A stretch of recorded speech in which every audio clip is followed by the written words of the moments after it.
30,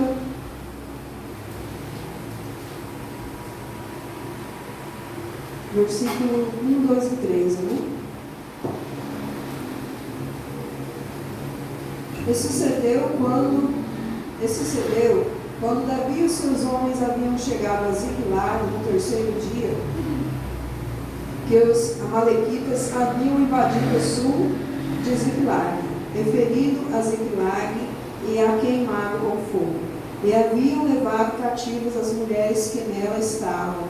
Eles não mataram nenhuma delas, nem grande nem pequena, mas as tomaram e prosseguiram no seu caminho. Então Davi e seus homens vieram à cidade, e eis que ela estava queimada pelo fogo, e as suas esposas, os seus filhos e as suas filhas tinham sido levados cativos. Amém? Glória a Deus. Pode sentar, irmãos. Glória a Deus. Irmãos, essa história se passa num contexto em que o rei Saul era rei de Israel. E ali ele estava no final do seu reinado. Por quê? Porque o Senhor havia rejeitado a Samuel e já tinha havido ungido o rei Davi, já tinha sido ungido rei, já fazia uns anos já. E Davi, ele tinha o temor do Senhor de não levantar as mãos contra o rei Saul, porque ele sabia que quem levantou o rei Saul, naquela época que Saul foi ungido, foi o Senhor. O Senhor permitiu que Saul fosse levantado como rei. Então Davi tinha o temor do Senhor de não encostar as mãos em Saul para tomar o lugar dele. Davi acreditava que o reinado vinha para as mãos dele, sem ele precisar fazer nenhuma agressão, nada. Então ali Davi já tinha um certo reconhecimento pelas pessoas. Alguns guerreiros já seguiam Davi. Davi já tinha ali um exército modesto, né, vamos dizer assim. E ele, para não colidir com Saul, para não brigar com Saul, para não ter que se defender de Saul, ele foi com a sua família habitar em Ziclag. Ziclag era uma cidade onde havia muitos ferreiros ali, então a cidade era conhecida por isso. Os ferreiros, eles fabricavam armas, eles fabricavam os instrumentos das pessoas trabalhar nas lavouras. Para vocês terem uma ideia, os ferreiros, eles até amolavam as facas, as espadas que o povo de Israel tinha alguma, né? Era eles que amolavam. Então, ou seja, essa força estava ali naquela cidade dos filisteus, e que o povo de Israel às vezes tinha que ir prestar favor lá em Ziclag. O povo de Israel não tinha ferreiros, mas o povo dos filisteus ali naquela cidade de Ziclag tinha os ferreiros. Então ali Davi foi habitar naquela cidade com o consentimento do rei dos filisteus, que ali achou favor, né, como eu falei aqui no começo do culto, achou graça em Davi e permitiu que Davi vivesse ali no meio da cidade. Então, como já era o tempo de se cumprir a promessa do Senhor, em que Davi iria reinar, ali se levantou uma guerra dos filisteus contra o povo de Israel. E ali Davi pensou, né, eu vou ter que ir nessa batalha, porque eu estou no reinado de Ziclag, estou no reinado dos filisteus, estou sendo favorecido por esse rei, eu vou ter que ir. Eu creio que Davi ficou pesado, assim, poxa, mas eu vou ter que guerrear contra o meu povo, né, eu conjecturando assim. E Davi se preparou e foi. Mas ali os príncipes dos filisteus ficaram sabendo que Davi estava no meio deles. E aí os príncipes dos filisteus falaram assim para o rei Laques, ou Aques, como é o nome dele? Falou para ele, ó rei, como que você pode levar esse homem conosco? Vai que ele se rebela contra nós e anima esse povo lá. Vai que ele ora ao Deus dele lá e ele consegue arrebanhar várias pessoas contra nós. Nós não queremos esse homem conosco. E ali Davi já tinha deixado a sua família lá atrás, já tinha reunido os homens dele, já estava no meio do caminho com os filisteus, com o exército filisteu.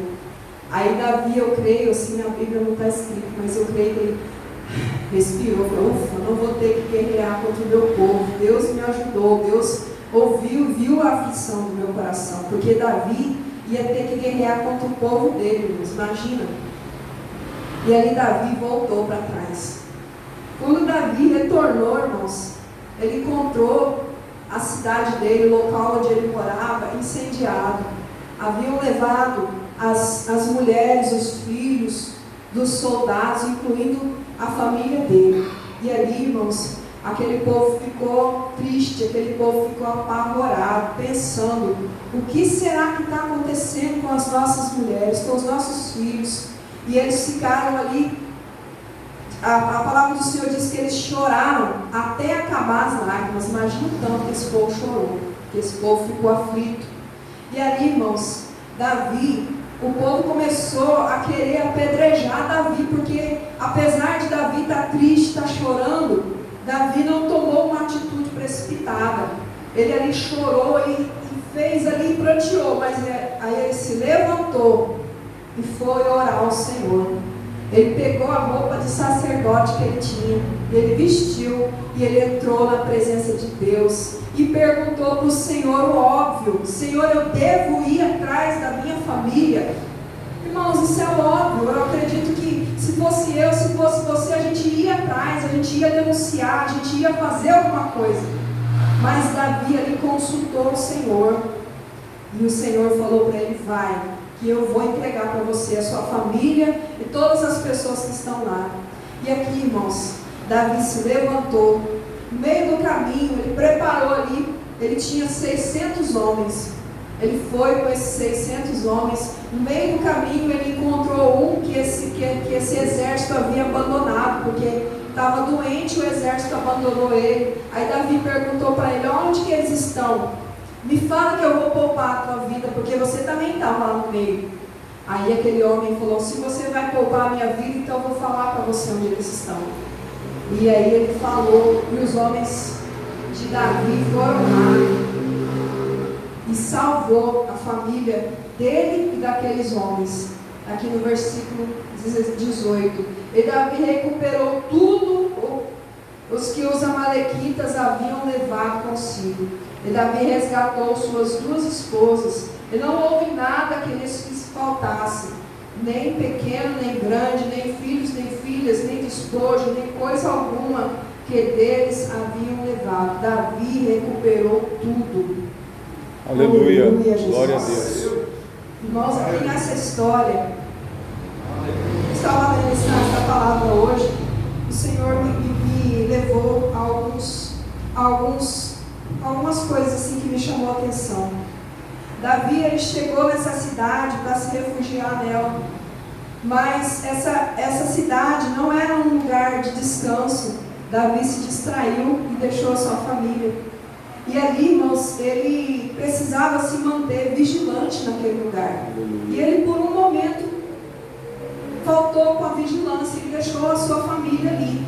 Os soldados também deixaram sua família ali e foram cumprir uma ordem. Isso me veio no coração, irmãos, que nós estamos neste mundo, este mundo nos serve como abrigo, mas nós temos que manter a nossa vigilância. O rei deste século, que é Satanás, ele até permite que algumas pessoas que não têm a mesma fé que nós nos ajude e nos preste alguns favores, mas nós não devemos confiar 100% nessas pessoas. A nossa confiança, o nosso abrigo, o nosso refúgio tem que estar no Senhor. Nós temos que continuar vigilante até que o Senhor venha. A palavra do Senhor diz: guarda o que tens, para que ninguém tome a tua coroa. Então nós devemos guardar a nossa fé, guardar o que nós temos de mais precioso na presença do Senhor, porque o nosso descanso não é aqui. Então nós precisamos nos manter vigilantes. E ali Davi até conseguiu montar um exército, até conseguiu se restabelecer, mas logo veio o susto, e ali Davi não estava preparado, e ele foi levado o que ele tinha de mais precioso, mas pela graça de Deus, Davi conseguiu recuperar tudo. Muitas vezes, irmãos, nós estamos distraídos, e o inimigo vem e faz alguma coisa, mas se nós clamarmos a Deus, se nós chorarmos, entrarmos na presença de Deus, Deus, ele, com a misericórdia dele, nos resgata e nos restitui tudo, assim como ele fez com Davi. E aqui também, irmãos, Davi, ele foi pressionado. que as pessoas estavam até pensando em apedrejar ele. Porque, você só vai ficar chorando, Davi? Você não vai fazer nada, pressionando. Quantas vezes nós, né, que somos mulheres, a gente não pressiona o esposo? Você não vai fazer nada? E aí, você vai ficar aí, né? Tem mulher que faz isso com o marido. Ou às vezes alguém de fora fica nos pressionando, fica nos forçando a tomar uma atitude. E às vezes por impulso a gente vai lá e toma, por influência a gente vai lá e toma uma atitude que às vezes parece óbvia. Mas você não vai lá, todo mundo espera que a gente vá e faça aquilo, porque aquilo é óbvio. Mas até o óbvio, irmãos, a gente tem que colocar na presença do Senhor. Até aquilo que parece assim, poxa, mas está na cara a atitude que essa pessoa tem que tomar. Por que ela não toma essa atitude? Nós temos que consultar o Senhor, irmãos. Porque às vezes o óbvio nos engana. Aqui não. Aqui ele consultou o Senhor e o óbvio era o que se deveria fazer. Mas e se não fosse? Então ele consultou o Senhor. E por ele consultar o Senhor deu vitória para ele. Ele confiou no Senhor. Senhor, eu sei que eu tenho que fazer isso, mas eu quero conversar com o Senhor. Eu quero colocar nas mãos do Senhor essa causa. Senhor, eu sei que eu posso, muitas vezes, até resolver isso, ir lá e fazer. Mas eu quero primeiro entrar na Tua presença, porque eu confio. Acima de tudo, a minha confiança não está nos meus 600 homens, mas está no Senhor, meu Deus. Davi fez isso, irmãos.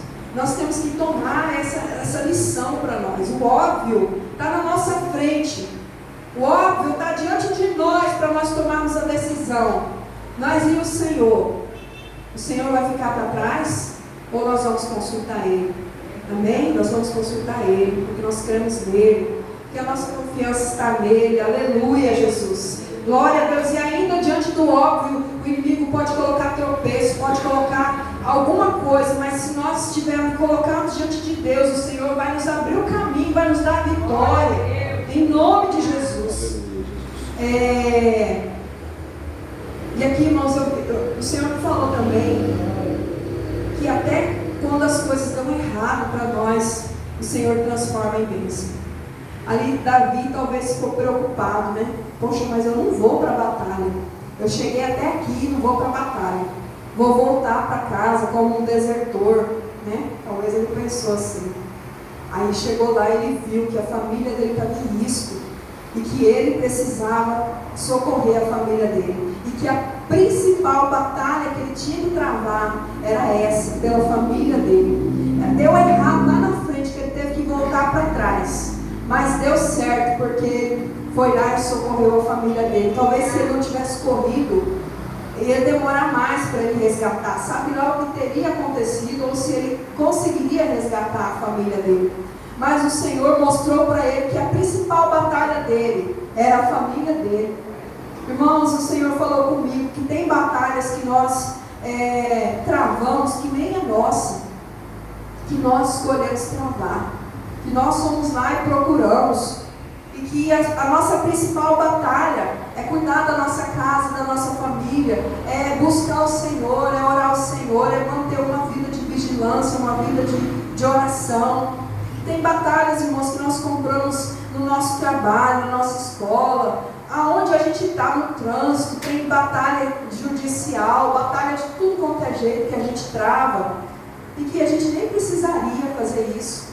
Tem batalhas que o Senhor diz para nós: eu pelejarei por você. Se a gente consultasse Ele disse: eu irei adiante de você e eu pelejarei por você. Mas como a gente não consultou o Senhor, a gente fica batalhando e chega lá na frente, a gente volta para trás, porque aquela batalha não é para nós.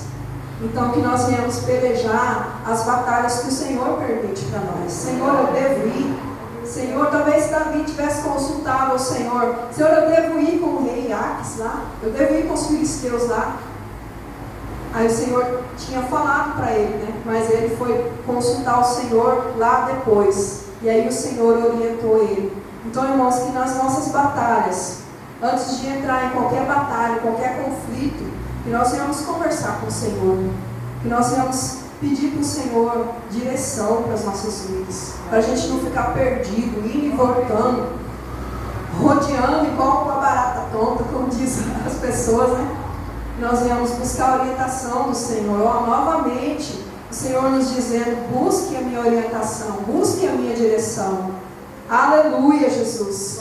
Então, irmãos, aqui também, irmãos, muitas batalhas que nós devemos, que pode ser evitada.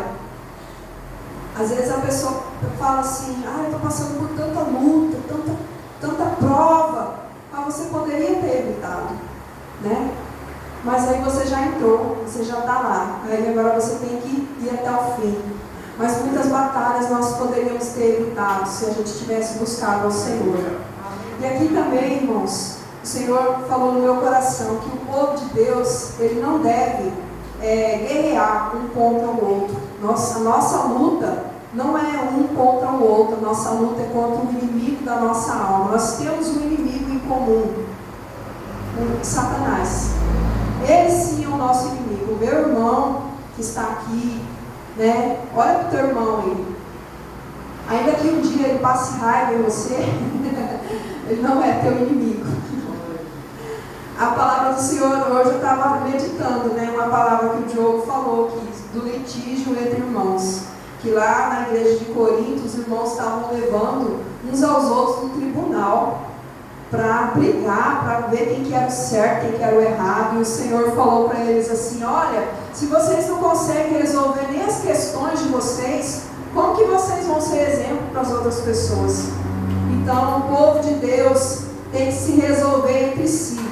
Davi já tinha colocado no coração dele: eu não vou guerrear contra Saul, eu não vou encostar a mão em Saul, porque Deus levantou ele, porque Deus ungiu ele. Assim como Deus me ungiu, Deus ungiu ele também. Assim como você é um amado do Senhor, eu também sou. Então, você não deve se levantar contra mim e eu não devo me levantar contra você. E é assim que o Senhor quer que seja. O Senhor quer que a gente resolva as nossas questões aqui. Tem uma palavra que fala que nós somos assim, igual ferro afiando ferro, né? Imagina, dentro da igreja isso, irmãos. Imagina, sai faísca, né? Esquenta, você pega no ferro assim, está quente. Se você passar um pedaço de ferro no outro, sai faísca, esquenta.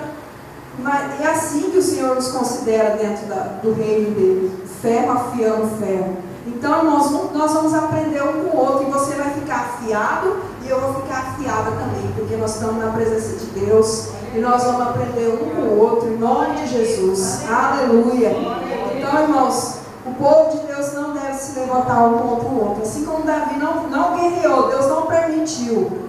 Ele, por obediência, foi lá, mas Deus não permitiu que ele guerreasse contra o povo dele. Então, irmãos, essa foi a palavra que o Senhor colocou no meu coração. Faz tempo que eu não prego, né? Então, assim, foi bem rápido. Mas que o Espírito Santo de Deus possa falar no teu coração, amém? Para você cuidar daquilo que é precioso para você, que é a tua família. Hoje é culto da família. O Senhor enviou o que Ele tinha de mais precioso na cruz do Calvário, pela minha e pela tua família, por você e por mim. Então não despreze aquilo que Deus fez por você. Pegue com todas as suas forças, amém? Porque essa é a nossa última chance, irmãos. Nós não vamos ter outra chance. O Senhor nos enviou a graça dEle, o favor dEle sobre as nossas vidas.